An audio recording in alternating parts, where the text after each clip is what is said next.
वैसे तांबे का सर्वप्रथम पता 1822 ईस्वी में कानपुर के बिठूर से चला है। वैसे तांबे का सर्वप्रथम पता 1822 ईस्वी में कानपुर के बिठूर से चला है। ठीक है। Generally copper was discovered recognized, not discovered. Copper was recognized in 1822 from Bithoor of Kanpur. ठीक है, बिठूर ऑफ कानपुर।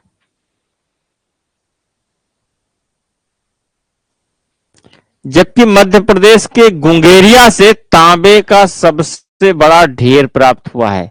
वाइल जबकि मध्य प्रदेश के गुंगेरिया से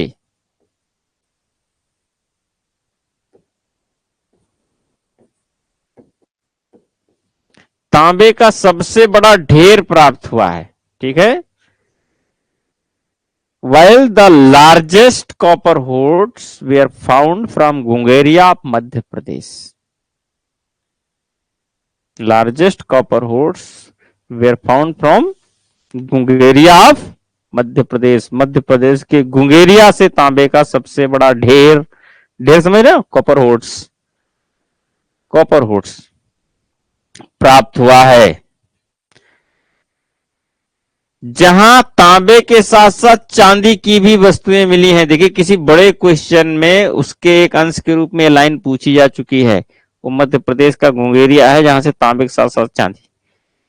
ठीक है। जहां वेयर द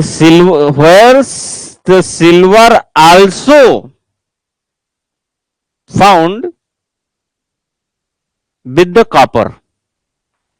जहां पर तांबे के साथ साथ चांदी की भी वस्तुएं मैंने silver goods also found with the copper.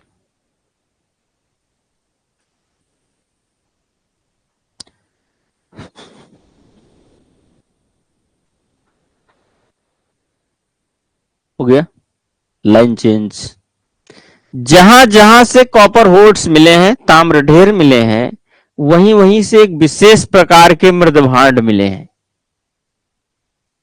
जहां जहां से ताम्र ढेर मिले हैं वहीं वहीं से एक विशेष प्रकार के मृद भांड, गैरिक मृद भांड मिले हैं। विशेष प्रकार के मृद भांड गैरिक या गेरुए रंग के मृद भांड मिले हैं। Where the places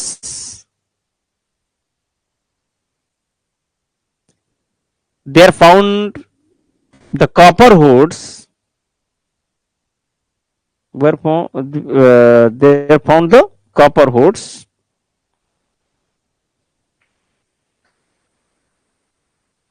a special type of pottery, विशेष प्रकार के मृद भांड, स्पेशल टाइप ऑफ पोट्री, गैरिक ओसीपी, गैरिक मृद भांड, गैरिक मृद भांड, O C P ware also found. ठीक है। विशेष ओसीपी, इसका हम अभी एक्सप्लेन कर देंगे भाई, आप ऐसे लिख लो गैरिक मृद भांड या ओसीपी, ओकरे कलर्ड पोट्री। ओकरे कलर्ड पोट्री। ठीक है। गेरुए रंग के मृद भांड, गैरिक मृद भांड। तो गैरिक मृद भांड पाए गए हैं कहां से? जहां जहां से तांबे के ढेर मिले। ठीक है। तो गैरिक मृद भांडों का संबंध किससे हो गया? ताम्र ढेरों से हो गया। अब क्वेश्चन पे ध्यान देना है। अगर कभी कहे कि गैरिक मृद भांडों का संबंध निम्नलिखित में से किससे माना जा सकता है, तो गैरिक मृद भांडों से माना जा सकता है। किसका संबंध? ताम्र ढेरों का। लेकिन तांबे की खोज से कौन सा मृद भांड संबंधित है? अगर ये क्वेश्चन हो गया, तांबे की खोज से निम्नलिखित में से कौन सा मृदभांड संबंधित है, तो तांबे की खोज कब हुई है? नवपाषाण काल में। और पहली बार नवपाषाण काल में कौन से मृदभांड आए हैं? लाल रंग के मृदभांड आए हैं। तो लाल रंग के मृदभांडों का संबंध तांबे की खोज से है। तो ये मृदभांड का एक अलग टॉपिक है। आज के थोड़ा सा हम लोग करते क्या है, मृदभांडों को एक स्पेशल देख लेते हैं शुरू से लेकर लास्ट तक। ठीक है, तो एक हेडिंग डालिए, मृदभांड या मिट्टी के बर्तन।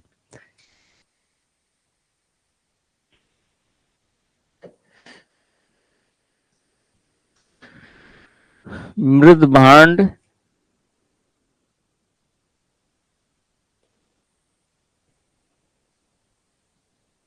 यानी कि पोट्री।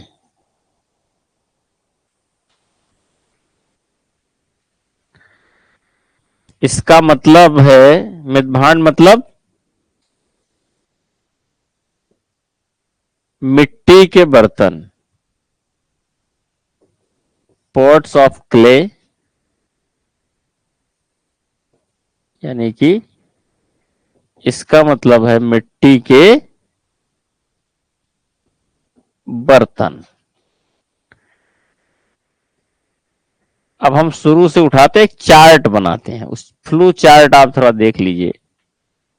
सबसे पहले कौन सा मृदभांड आया है? लाल रंग के मृदभांड सबसे पहले आया, लाल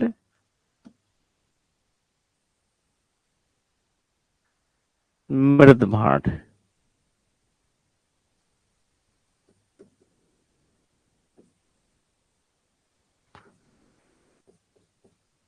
रेड पोट्री कब आया है? ये आया है एक्चुअली नवपाषाण काल में। नव पाषाण काल सबको दिख रहा है ना? एक चार्ट बनाना भी आप लोग बना लो।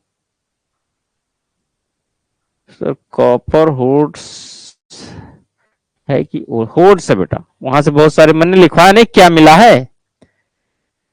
कॉपर होड्स है कि ओर्स नहीं है? होड्स है एक्चुअली वो इसको दे ताम्र ढेर। ओर्स तो अलग चीज, वो एस्क है। क्योंकि यहां पर सीधे सीधे लिखा है कि मिला क्या है, तांबे के मतलब ढेर सारा मिला है, तो उसमें लिखा है ना सीधे आपने, तांबे के छल्ले, मानव आकृतियां। तो ये मानव आकृतियों का कोई ओर्स नहीं होता, ये तो बना बनाया है, तो वो ऐसे औजार के रूप में मिला है। तो होड़ है, और नहीं है। नवपाषाण काल, ये पूरी लिस्टिंग आपको बनाना है। नवपाषाण काल, नियोलिथिक, अंग्रेजी वाले अंग्रेजी में लिख लेंगे, अपना पहले लिखा हुआ है। इस समय की जो नई घटना है, जो इसके साथ इसको कनेक्ट किया जा सकता है, वो है तांबे की खोज। ठीक है, तो अब ये क्वेश्चन हो गया तांबे की, तो लाल मृदभांडों को किस से संबंधित किया जा सकता है? किस नई खोज से? तांबे की खोज से। Discover of copper. ठीक है,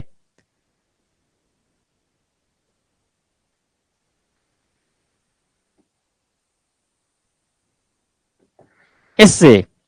और अगर कालखंड से पूछा जाए तो नवपाषाण काल से। ठीक है, तो ये दो टाइप क्वेश्चन इसमें। अब इसके बाद अगले स्टेप पर आपने देखा रेड एंड ब्लैक पोट्री, लाल और काले मृदभांड।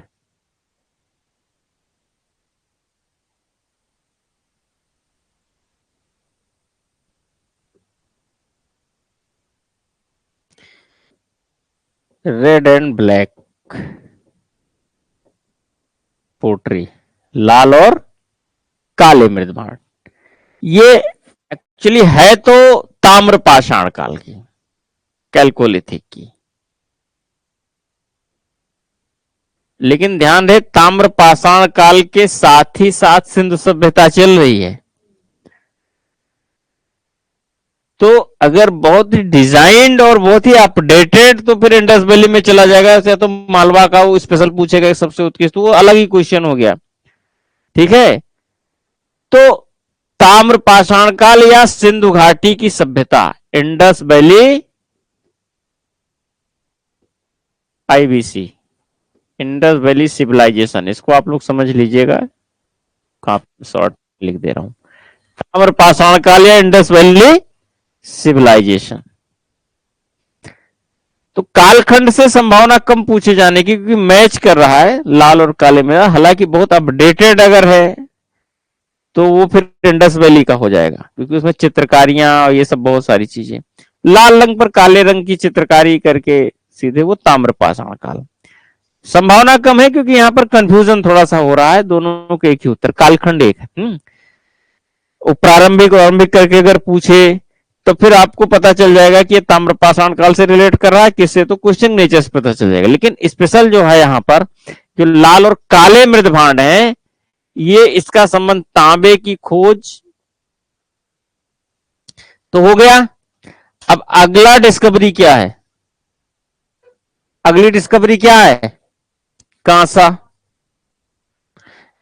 क्योंकि तांबे की खोज हुई, लास्ट तक ताम्र ढेर भी आने लगेंगे, तो ताम्र ढेर तो वो गैरिक मृदभांड लेके चला गया। वो एक्चुअली ताम्र ढेर तुरंत मिलेगा नहीं, जब तांबा खोजा गया है, ताम्र ढेर मिलते मिलाते काफी लंबा समय चला जाएगा। तो लास्ट ऑफ कैल्कोलिथिक, और लास्ट ऑफ कैल्कोलिथिक ऋग्वैदिक पीरियड है, और ऋग्वैदिक पीरियड में जहां जहां से मिला है ताम्र ढेर कॉपर रोड, वहीं वहीं से गैरिक मृदभांड मिले हैं, तो फिर अलग से हम जबरदस्ती क्यों जोड़े।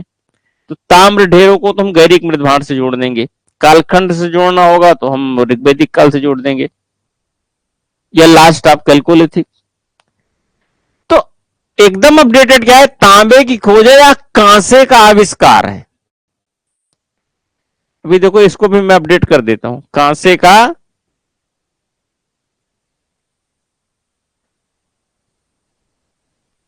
आविष्कार, इन्वेंशन ऑफ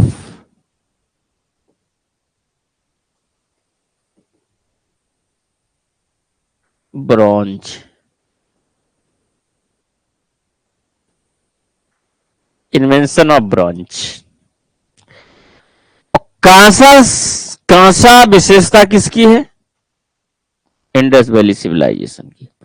तो अगर लाल और काले मृदभांड कांसे की विशेषता से जुड़ा हुआ है, तो ज्यादातर कालखंड से अगर जोड़ना होगा तो हम इसको इंडस वैली से अपडेटेड कालखंड से जोड़ेंगे। कब तक, जब तक कि स्पेशली इसको ताम्र पाषाण काल से संबद्ध करके वेरीफाई करने को न कहा जाए, जब तक कि इसको ताम्र पाषाण से अलग से स्पेशल करके न पूछा जाए, जिससे लगे कि हाँ ये पूछने चाह रहा है ताम्र पाषाण काल को हाईलाइट, क्योंकि प्रॉपर यही है। सीधे सीधे पूछे लाल और काले मृदभांडों का संबंध सिंधु घाटी की सभ्यता, कुछ अलग करना चाहेगा तो वो लिखेगा, तो अलग करना चाहेगा तो लिखेगा, तो आपको पता चलेगा कि इसको हम ताम्र पाषाण काल लिखें, क्योंकि इसका एक रिलेशन कांसे के आविष्कार से ही है। और कांसा किससे रिलेट करता है, सिंधु घाटी की सभ्यता से। तो ताम्र पाषाण काल कांसे के आविष्कार संबंधित है, सॉरी ये लाल और काले मृदभांड इंडस वैली सिविलाइजेशन, कांसे का आविष्कार ताम्र पाषाण काल से भी। यस, इन्वेंशन होगा, क्योंकि कांसा मूल धातु नहीं है। हाँ, ये खोज, कोई चीज पहले से हमको खोज लिया तो डिस्कवर लिखेंगे, लेकिन ये तो बनाया गया है ना, इसका इन्वेंशन हुआ, आविष्कार हुआ है, तो इन्वेंशन होगा। तो कांसे का आविष्कार से इसको जो है ताम्र पाषाण, समझ में आ रहा है ना, एक चार्ट, फ्लो चार्ट आप इसको समझिए, लाल और काले मृदभांड का संबंध इससे। इसके बाद ताम्र पाषाण, इसके बाद हम जोड़ेंगे गैरिक मृदभांड, गेरुए रंग का, इसके बारे में आपने पढ़ा है, गैरिक मृदभांड, ओ सी पी, ये गेरुए रंग का मृदभांड है। इसका संबंध अंतिम ताम्र पाषाण,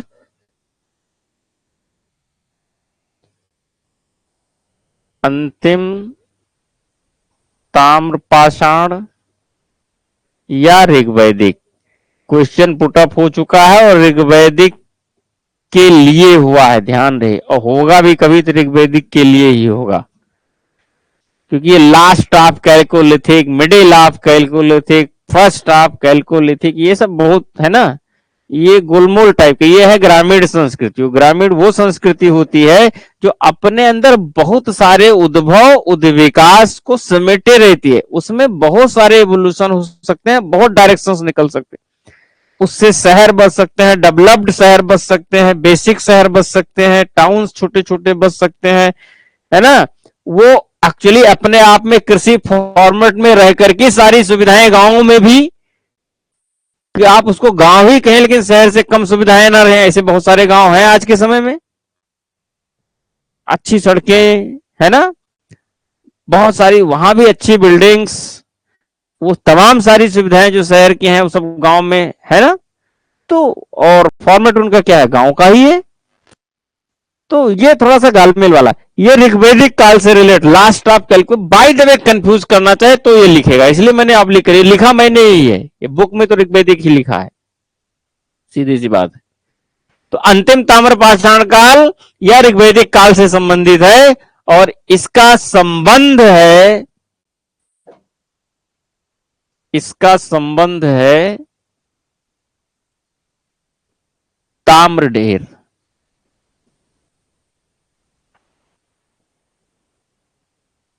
कॉपर होर्ड्स।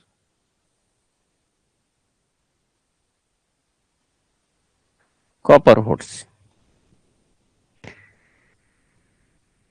फिर इसके बाद एक प्रकार का मृदभांड आता है, चित्रित धूसर मृदभांड। नहीं, PGW, हाँ ठीक है, चित्रित धूसर मृदभांड। चित्रित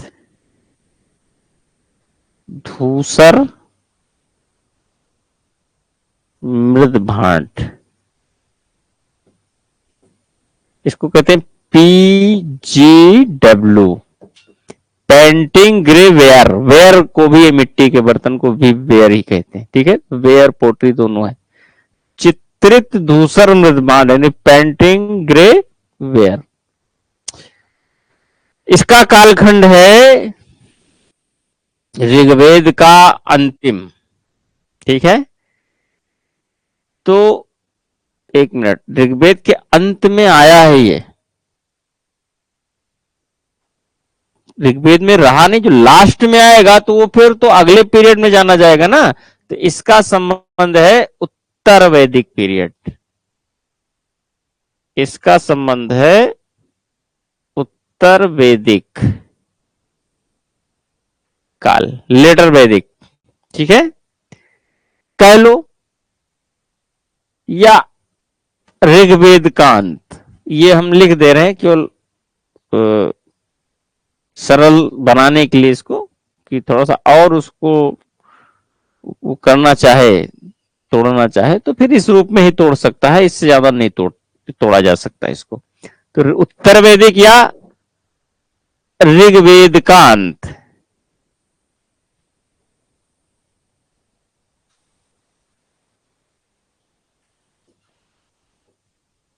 अंत में आया है, और इसका संबंध है लोहे की खोज, क्योंकि ऋग्वेद के लास्ट में लोहा आता है, लोहे की खोज यानी कि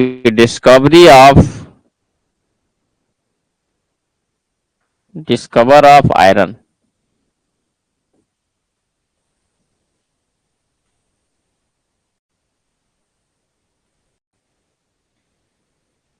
लाइन कहां है,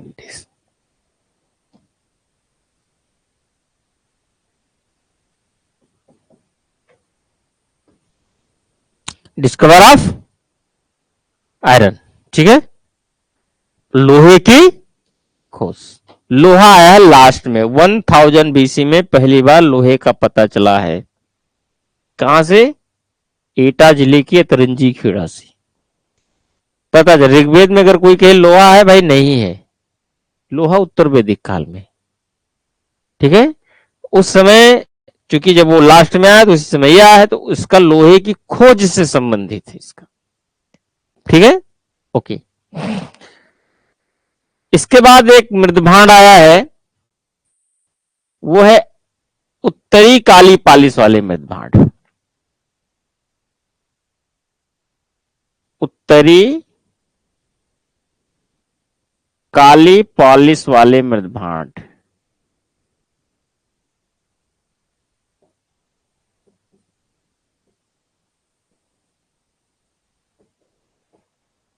इसको कहा जाता है NBPW, NBPW, northern black polished where, उत्तरी काली पॉलिश वाले मृदभांड, नॉर्दर्न ब्लैक पॉलिश्ड वेयर, उत्तरी काली पॉलिश वाले मृदभांड, नॉर्दर्न ब्लैक पॉलिश्ड वेयर। कालखंड किससे जोड़े?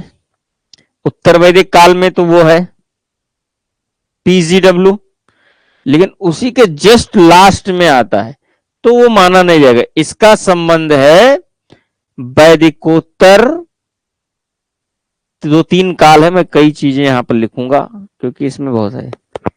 इसमें वैदिकोत्तर कह लीजिए आप, इसी को पोस्ट वैदिक, वैदिकोत्तर यानी कि पोस्ट वैदिक, इससे इसका संबंध है। फिर इसका संबंध अगर आप करना चाहो तो महाजनपद पीरियड से कर सकते हो, महाजनपद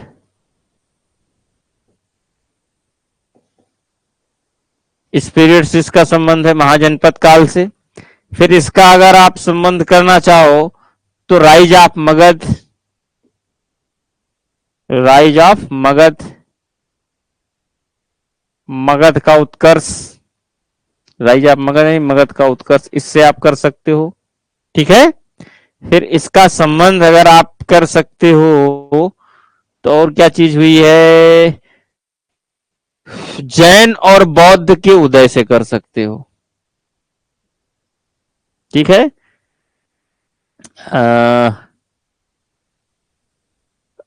rise of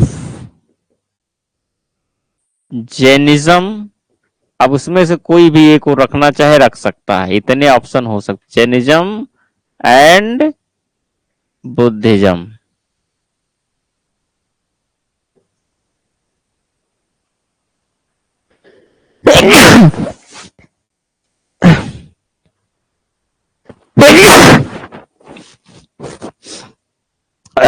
Jainism and Buddhism, इतने कालखंड हो गए, कोई भी एक डालेगा, इसका संबंध है NBPW। अचीवमेंट क्या है इस समय? इस समय का अचीवमेंट है लोहे की प्रचुरता। वहां पर लोहा खोजा गया और यहां पर लोहा प्रचुर मात्रा में है, प्रचुरता, इसी को कहते हैं saturation of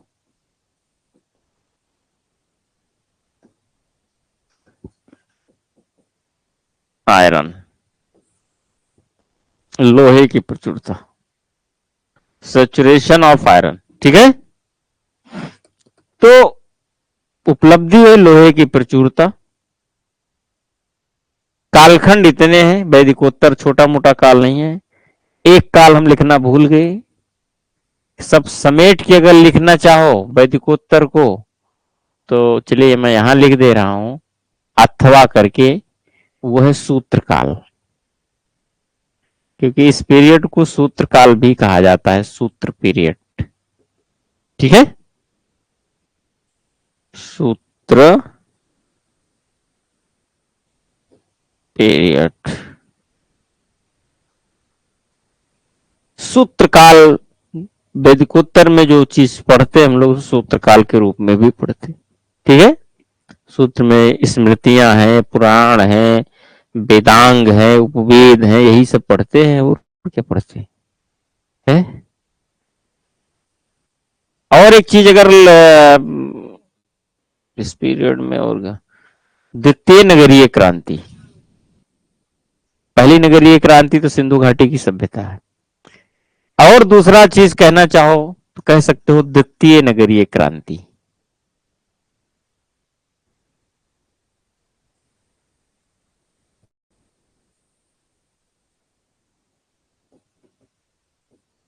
second urban revolution.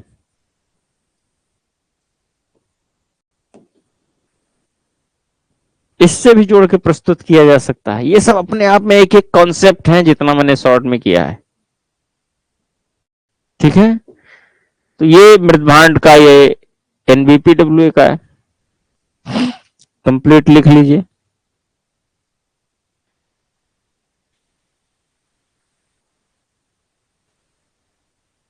इसे समेट, इसके बाद मृदभांड खत्म इतिहास से। जितना बोला जा रहा मृदभांड से अगर क्वेश्चन अगर इससे बाहर नहीं आएगा, आईएएस पीसीएस कुछ भी हो, और या तो आएगा ही नहीं, इसको आप जाने रहिए। इसके बाहर मृदभांड में कुछ है ही नहीं है, मतलब ये संभावित बात नहीं है, ये एग्जैक्ट है। अगर है तो इसी में से रहेगा। अब प्री मेंस इंटरव्यू सब इसी में है। अब मेंस का क्या, इसी को कॉन्सेप्चुअल बेस में लिख दोगे, इस तरीके से ये अकाल आया तो यहाँ पर ये खोजा गया तो इसकी ये विशेषता, पूरा पैराग्राफ वाइज लिख दोगे, मेंस का हो जाएगा। प्री का क्लियर है, ये किससे संबंधित है, किस काल से या किस उपलब्धि से, प्री का ऑटोमेटिक क्लियर होता चला जा रहा है। ठीक है, एक लास्ट मृदभांड है, उसका नाम है एरेटीन मृदभांड।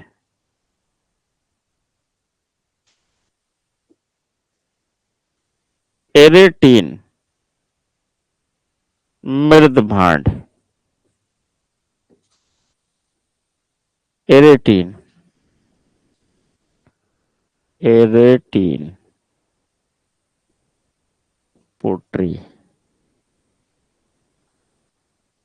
किस कालखंड से संबंधित है ये है कुषाण काल से। मौर्योत्तर लिख लो, लेकिन स्पेशली कुषाणों की विशेषता रही है ये, मौर्योत्तर या कुषाण, क्योंकि इसमें जो है ये विभिन्न जो क्वालिटी इसकी है वो कुषाण लेके आए, क्योंकि कोई नई उपलब्धि नहीं है, क्योंकि उपलब्धि सब हो गया है। तांबा आया, कांसा आया, लोहा आया, सबकी प्रचुरता आ गई। अब इसके बाद और सोना चांदी सब पहले से ही है, वो सब पूछने वाली बात ही नहीं है, वो न पूछी जाती है, क्योंकि सोना सब शुरू से है, सोना चांदी सब शुरू से है। ठीक है, तो उसकी कुछ खास बात है। वो उन धातुओं का जो हमारे उत्पादन में, हमारे इंडस्ट्री फील्ड में या हमारे प्राइमरी सेक्टर में एक मतलब क्रांतिकारी रोल, रिवोल्यूशनरी रोल निभाए, वो जैसे ये सारी धातु। लोहे के बाद ऐसा कुछ बचता नहीं है जो प्रोडक्टिव फील्ड में कुछ नई चीज, जो कुछ भी बनता है लोहे से ही बनता है। इसके बाद फिर सारे अचीवमेंट खत्म हो जाते हैं, फिर बाकी तो अलग चीज है, अभ्रक वगैरह वो विज्ञान थोड़े हम लोग पढ़ रहे हैं। ठीक है, अचीवमेंट्स की बात कर रहे हैं। तो और उसकी कोई आगे कोई सारी उपलब्धि हो गई, उपलब्धि में कुछ नहीं, ये कुषाण काल या। ठीक है, ये एक प्रकार के मृदभांड कौन से हैं, ये कुषाणों की विशेषता, इनकी विशेषता टोटी वाले, फुहार वाले जो है ना, मिट्टी के बर्तन है। तो अब जैसे एक टोटी वाले या फुहार वाले, टोटी वाले या फुहार वाले है नहीं, बागानों में पानी देने के लिए अभी भी वो टिन का लोग यूज करते हैं, उस समय मिट्टी के बने होते थे फुहार वाले। या बहुत सारे बर्तन है, अभी आपने देखा ना, जैसे ये लोटे का आकृत है मान लो ऐसे, तो इसमें यहीं से एक टूटी निकाल दी जाती है, पानी वहां से निकले है। इसी में ढक्कन बना के जो है एक ऊपर से बना दिया, वो छेद छेद छेद छेद छेद बना दिया, जिसमें तो फुहार वाला हो गया, फुहारा देते सिंचाई या गमलों वगैरह को पानी देने के लिए लोग यूज करते। ये सब कुषाण लेके आए यहाँ पर, ये सब था नहीं कभी भारत में क्वालिटी। बहुत सारी चीजें कुषाण लेके आए हैं, पहनावे में, ड्रेस वगैरह में, कोट है, बूट है ना, ये सब कुषाणों की देन है। लॉन्ग कोट, लॉन्ग बूट और पैजामा, सब कुषाणों की देन है, यहाँ भारत में ये सब नहीं था। ठीक है, मकानों के निर्माण में भी टाइल्स वगैरह जो है वो कुषाण लेके आए हैं। इसके पहले तो जो छप्पर ऊपर चल रहा था वही चल रहा था, फिर तो ये ईंटें। ब्रिक्स, ठीक है। इसके बाद मिट्टी के बर्तन आज भी पाए जाते हैं, खत्म कभी भी नहीं हुए, लेकिन कुछ ऐसा नया मिट्टी के बर्तन में नहीं है जिसको हम यहां इस बोर्ड पे लिख सके। क्रमशः वो चलते ही रहे हैं, ठीक है। तो मिट्टी के बर्तन खत्म नहीं हुए, चल आज भी रहे किसी न किसी रूप में, किसी न किसी फॉर्मेट में। ऐतिहासिक रूप में एंशियंट हिस्ट्री के संदर्भ में अगर देखें तो जो पोट्रीज हैं, जो मृत भांड है, वो ये कंप्लीट है। अब इसको अगर पूरे कहानी के फॉर्मेट में लिखोगे, अगर पूरी व्याख्या करोगे, तो इसी को कहानी फॉर्मेट बनाते चलो, इस तरीके से इसकी शुरुआत है, इस तरीके से यहां तक जाकर के अध्ययन के विषय प्रमुख रूप से बने रहे हैं। कुषाणों के समय में ये नई नई चीजें ला करके रख देंगे। फिर इसके बाद तो मिट्टी के बर्तन आज भी पाए जाते हैं, लेकिन कोई नई चीज ऐड करने के लिए बची नहीं, सब कुछ वैसे उसी रूप में, ठीक है। ये पूरा क्रमशः करते जाओ। प्री के लिए पूछा जाएगा तो इसका संबंध या तो इसमें किससे किससे है, या तो इसमें किससे किससे, ठीक। जितना संभव हो सकता था, तो प्री मेंस का सब हो गया कंप्लीट, क्लियर। तो इस तरीके से मृदभांड यहां कंप्लीट होते हैं, क्लियर। तो आई थिंक लिख लिया आप लोगों ने, कनिका आपने भी लिख लिया, तो बता दो फिर मिटाएं। हो गया। इसी के साथ ताम्र पाषाण काल ही खत्म होता है, ठीक है। और कुछ अपना पिछले लास्ट क्वेश्चन वगैरह, क्या कहते हैं, क्वेश्चन वगैरह कुछ पढ़ते रहो, कुछ लाते भी रहो, डिस्कस का मुद्दा है ना। अब यहाँ तो क्वेश्चन भी हम ही पूछते हैं, उसका जवाब ही हम ही देते हैं। क्रॉस क्वेश्चंस को डाला करो, उससे थोड़ा सा होता क्या है ना कि ताम्र निधियों का, ये जो ताम्र निधि कहते हैं उसको क्या, कॉपर होर्स को ताम्र निधि के नाम से इतिहास में लिखा है, तांबे के ढेर, ठीक है। अगला है सिंधु सभ्यता या सिंधु घाटी की सभ्यता। इसकी स्टार्टिंग हम लोग कर ही चुके हैं, हटाएं इसको।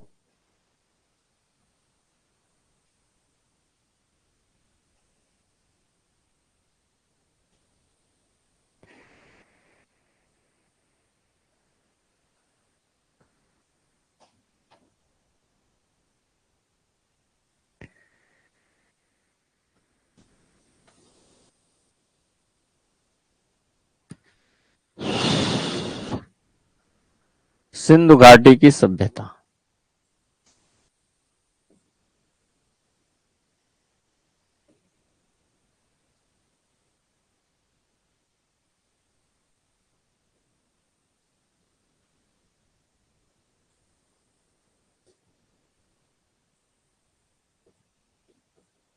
इंडस वैली सिविलाइजेशन,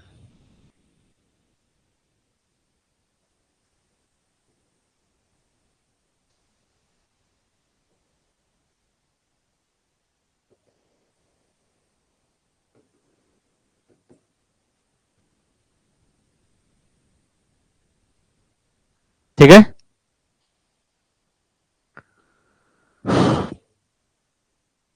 सबसे पहले तो नामकरण कई नामों से जाना जाता है, कभी सिंधु घाटी सभ्यता कहा ही गया है। इसके कई नाम है, हर एक नाम तो ये हो गया जो डाल दिया। एक नाम इसका हड़प्पा संस्कृति है ना, हड़प्पा कल्चर।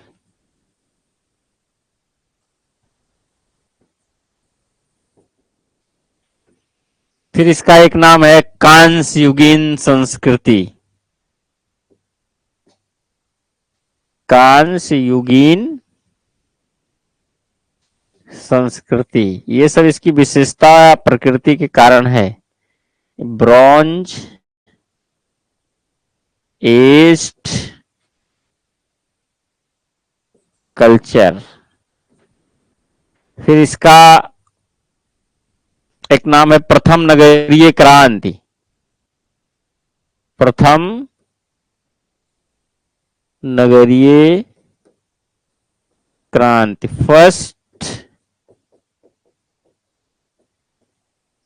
Urban revolution. फिर इसको कहते हैं सिंधु घाटी, सैंधो तो लगभग एक ही है, उसलिए उसको सैंधो कहते ही है, सैंधो भी कहते हैं इसको, तो उसी का थोड़ा सा है ना कि किसी का नाम जगलाल हो तो जोगू जोगू घर वाले कहने लगते हैं, है ना। तो उस टाइप का उसका सैंधो सैंधो है, तो बात एक ही है ना। प्रथम फर्स्ट अर्बन रिवॉल्यूशन।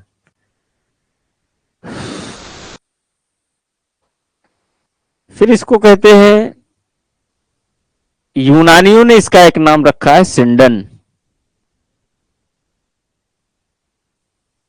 सिंडन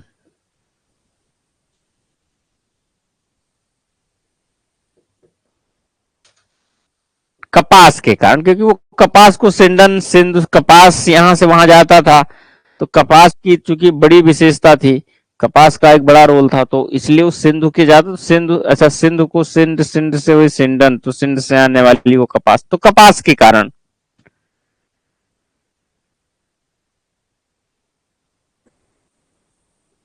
कपास के कारण। फिर इसका एक नाम और है,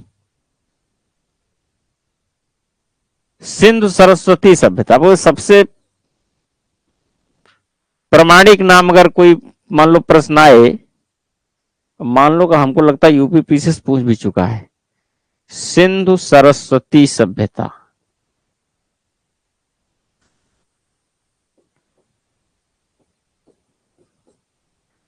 ये भी एक नाम है। तो हड़प्पा, कांस्युगीन, सिंधु घाटी, सैंधव, सिंडन, प्रथम नगरी। एक है आद्य इतिहास, फिर इसी को कहते हैं आद्य इतिहास। इतने नामों से, जिसके बहुत सारे नाम हो जाए, समझ लो बड़ी मतलब कहानी बड़ी उसकी जो है चर्चित रही है, फेमस जिसको कह लीजिए। आद्य इतिहास तो प्रोटो हिस्ट्री।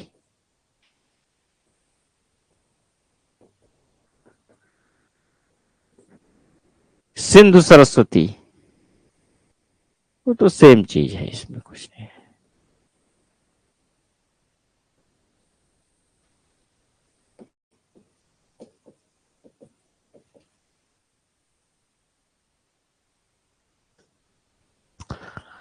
है ना। इतने सारे नाम, ये इनकी विशेषताएं एक प्रकार से प्रकृति, क्योंकि सिंधु सभ्यता में विशेषता और प्रकृति बहुत अलग अलग नहीं है, क्योंकि सिंधु सभ्यता बनाई गई चीज है, ये नेचुरल नहीं है। क्योंकि प्रकृति जब भी किसी की पूछी जाती है, नेचर, तो हम देखते हैं कि इसका ये नेचुरली ऑटोमेटिकली ये कैसे है पहले से, जिसमें मनुष्य का कोई रोल ना हो, नेचर का जो रोल ढूंढते हैं उसका नेचर हो जाता है। लेकिन अब इसमें नेचर का रोल कहां ढूंढेंगे, जब लोगों ने चीजें बनाई ही बनाई है। नेचर ने तो गांव दिए थे, है, प्रकृति ने तो गांव दिया था, आपने उसको शहर बना लिया, तो उसके लिए प्रकृति जिम्मेदार नहीं है। प्रकृति किसी भी चीज के लिए जिम्मेदार उसके लिए नहीं, जो मनुष्य, इसीलिए मनुष्य बहुत पूजा पाठ करता है, सर मेरा ये हो जाए मुझको। प्रकृति सुनती है तो लोग भगवान को गाली देते हैं कि सुन, वो जिसने जो जिसकी जिम्मेदारी वो लेता नहीं, उसमें क्यों काम करेगा, उसने जो दिया है उस पर तुम काम किए नहीं, तुम बहुत सारी चीजें इधर उधर करके बना लिए। उसने कहा कि मैंने तो सौंपी थी एक ही धरती, तुमने कहीं भारत कहीं ईरान बनाया, तो ये प्रॉब्लम तुम्हारी है यार, तुम लड़ो मरो कटो, हमने तो एक धरती तुमने दी थी, तो ये सब बाउंड्री जो बनाई है तुमने, भूगोल तुमने दिया है, जो भूगोल बनाया बाउंड्री, ये तुम्हारे है, मेरा कोई रोल नहीं। फिर बेसिक चीजें सबकी एक है ना, बाकी तुम लड़ रहे हो तो हम क्या, तुम अल्लाह के लिए लड़ रहे हो, राम के लिए लड़ रहा, तो मरो, उसमें हमारा क्या रोल है ना। हमने तो एक ही चीज दी है जो बेसिक है, सन, ऑक्सीजन, जो भी मेन मेन चीज, पानी, जिसका बंटवारा है ना नहीं किया जा सकता। अब तुम बांट के कर लो, तुम मरो, पूजा करने से थोड़ा ना चीजें है ना। तुम बहुत पुजारी हो तो तुम्हारे अलग से कैसे कर सकते हैं हम, गलत है। तो बहुत सारी चीजें हैं जुड़ी हुई हैं। तो ये इसकी विशेषता है, इसकी प्रकृति, क्योंकि ये टोटल की टोटल सिविलाइजेशन, सिविलाइजेशन आर्टिफिशियल होती ही है, कल्चर आर्टिफिशियल नहीं हो, संस्कृति आर्टिफिशियल नहीं, बनावटी नहीं होती, सभ्यताएं हमेशा बनावटी होती। सभ्यताएं स्थापित की जाती हैं, संस्कृतियां प्रकृति की देन है। ठीक है, संस्कृतियां टोटल नेचर बेस्ड होती हैं। हमको केवल हमारा उसमें रोल क्या है, हमारा उसको उसको प्योरिटी में हम एक्सेप्ट करते हैं, शुद्धता में एक्सेप्ट करें, ये हमारा रोल है। उसको केवल हम सिस्टमेटिक बनाते हैं और कुछ करते नहीं है। चीजें वही रहती है, हम सिस्टमेटिक बना लेते हैं बस।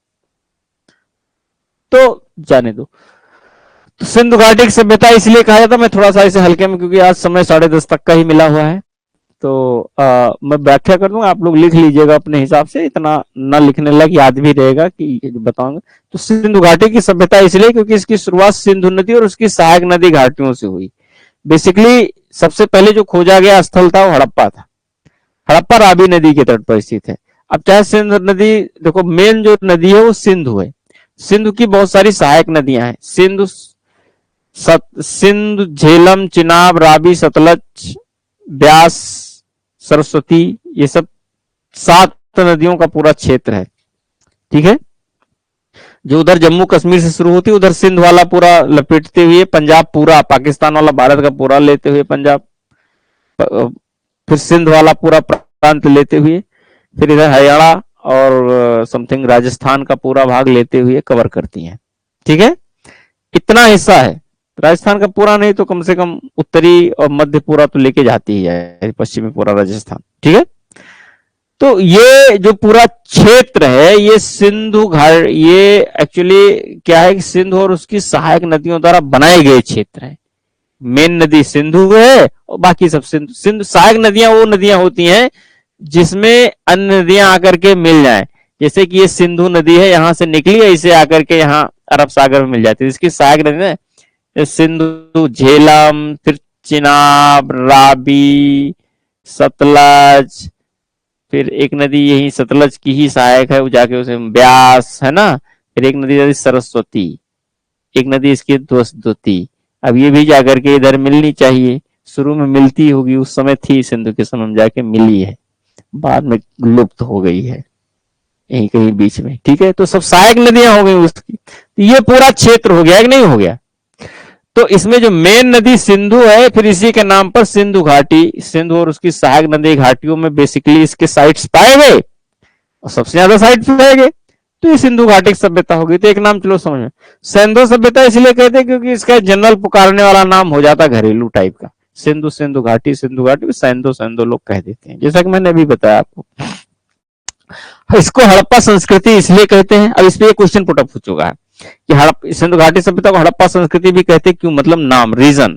तो इसका रीजन देखिए, जो कंफ्यूजिंग वाले में 2 ऑप्शन पे चर्चा करूंगा कि Harappa was the first site of Indus Valley civilisation, और दूसरा ऑप्शन इसका है कि हड़प्पा खोजा गया प्रथम स्थल था।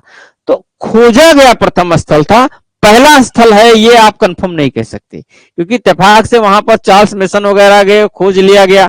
अब इत्तेफाक से वहां ड्यूटी ना लग करके दूसरी जगह ड्यूटी लग जाती, कोई और दूसरा स्थल खोज लेते तो फिर वो पहला हो जाता।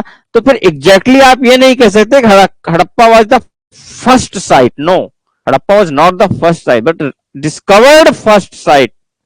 तो हड़प्पा खोजा गया पहला स्थल है। अब चूंकि कोई चीज की शुरुआत जिससे होती है, जो चीज पहली बार आता है, उसके नाम पर पूरा नामकरण हो जाता है, ये भारत की परंपरा है।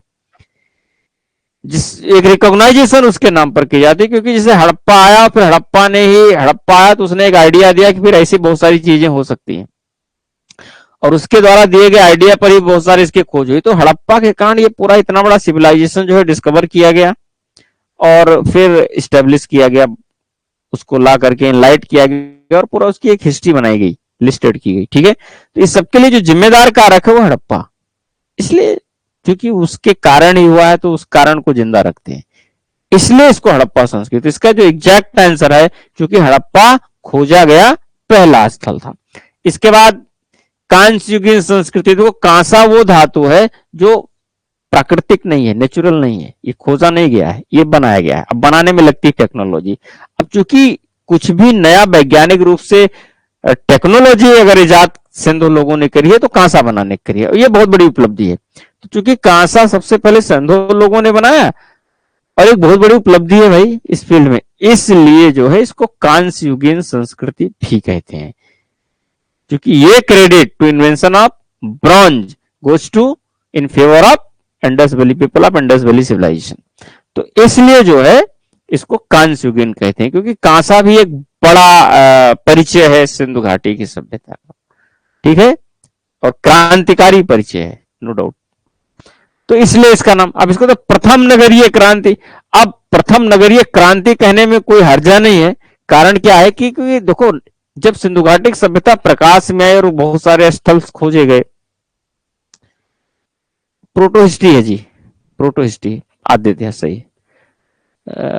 आईवीसी प्री हिस्ट्री का पार्ट है या नहीं? प्री हिस्ट्री का नहीं है, इसीलिए तो प्रोटो लिखा है मैंने। मैं डिस्कस कर लेता हूं, आप टेंशन फ्री रहें। तो ठीक है, कहां बोल रहे थे हम? प्रथम नगरीय क्रांति। तो नो डाउट आपकी, आप पाषाण काल में चल रहे थे, फिर ताम्र पाषाण काल में चल रहे थे। तो अभी आप देख रहे थे कि पहली बार गांव बसे, फिर धीरे धीरे उसका डेवलप हो रहा है। तो अभी इंडिपेंडेंट दीवार पर छप्पर ऊपर बना के घर बनाए, अचानक मल्टी स्टोरेज बिल्डिंग्स आ गई। यार ये क्या हो गया? मतलब इतना बड़ा कौन इतनी जल्दी इंप्रूवमेंट होता है? तो जब पीछे रीजन जो है अनएक्सपेक्टेड होता है, यार ये संभव नहीं, कैसे हो गया? संभव नहीं, कैसे, बट हुआ तो है क्योंकि प्रमाण है। तो फिर उसको कहते फिर तो रेवोल्यूशन हो गया, आमूलचूल परिवर्तन हो गया।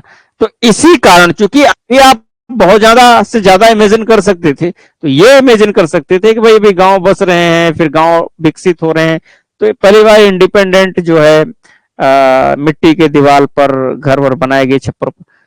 फिर अब जब से तक कच्ची मिट्टी के ईंटों वगैरह बनाए गए, फिर उस पर ईंटें से कच्ची ईंटों के दीवार बनाए गए, फिर छप्परों पर थोड़ा सा और मॉडिफाई कर लिया गया। तो आपको लगता है यार एक क्रमिक विकास, ठीक है।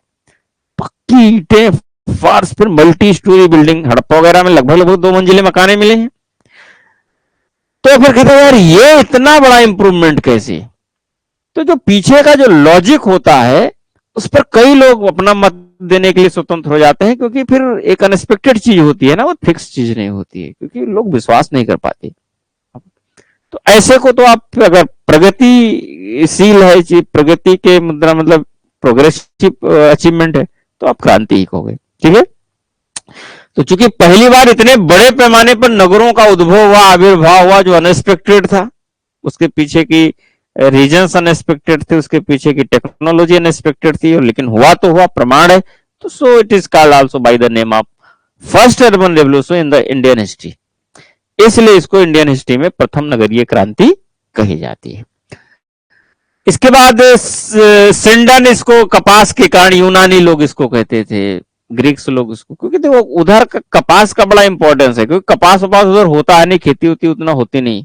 यूरोप में चले जाओ आप, कहाँ वहां कोई, जैसे भी आपने कहा कीचड़ उचड़ नहीं उधर, ये सब सारी चीजें, तो कीचड़ होगा, मिट्टी होगी तब होगा।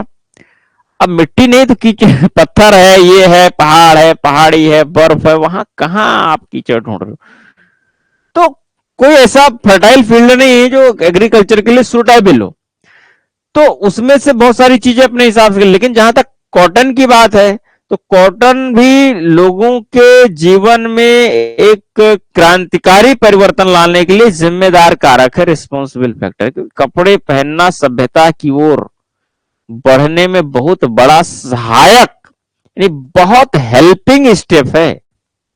अगर आप संस्कृति से सभ्यता में एंट्री कर रहे हैं, वहां पर कपड़े कंसीडर ना हो, तो फिर ये बहुत बड़ी बेईमानी हो जाएगी, है ना। सभ्यता के लिए तो लोग ये सब चीजें, है ना, कभी कभी तो सभ्यता, एक्चुअल में लोग सभ्यता की जो थ्योरी है उसको फॉलो भी नहीं करते, बस कपड़े पहन के सभ्य बने रहते हैं, और लोग मान भी लेते हैं। और उस समय मान लेते थे, लेकिन मान तो आज भी लेते हैं। प्रॉब्लम तब है कि आज भी लोग इतना जानने के बाद भी मान लेते हैं, है ना। तो है ना, सिंडन, तो कपास जाता इधर से था, कपड़े उपड़े अपना वो लोग यूज करते थे। तो कपास के कारण क्षेत्र बड़ा इंपॉर्टेंट था, बहुत महत्वपूर्ण था, और इसलिए इसको लोग कपास वाला क्षेत्र कहते थे। कहां से आए हो? वो उधर कपास, सिंधु घाटी नदी पार करके, अच्छा कपास वाले क्षेत्र से आए हो, मतलब हर नाम पर इधर का नाम आया तो कपास, तो इसको सिंडन, सिंडन कहे, उनके लोगों के लिए सिंडन एक नाम था। फिर इसको सिंधु सरस, अब ये प्रॉब्लम आद्य इतिहास में पहले डिस्कस, इसको लास्ट में करूंगा। आद्य इतिहास में यह है कि इतिहास जब पढ़ा रहे थे तो बेसिकली जब डिवीजन कर रहे थे तो इतिहास डिपेंड करता है प्रमाणों पर, एविडेंसेस पर, और एविडेंस हमारे पास आर्कियोलॉजिकल है, लिटरेरी भी है। लेकिन जब हमारे पास लिटरेरी एविडेंस आ जाते हैं बट वो पढ़े नहीं जा सकते, फाइनली इतिहास को हमको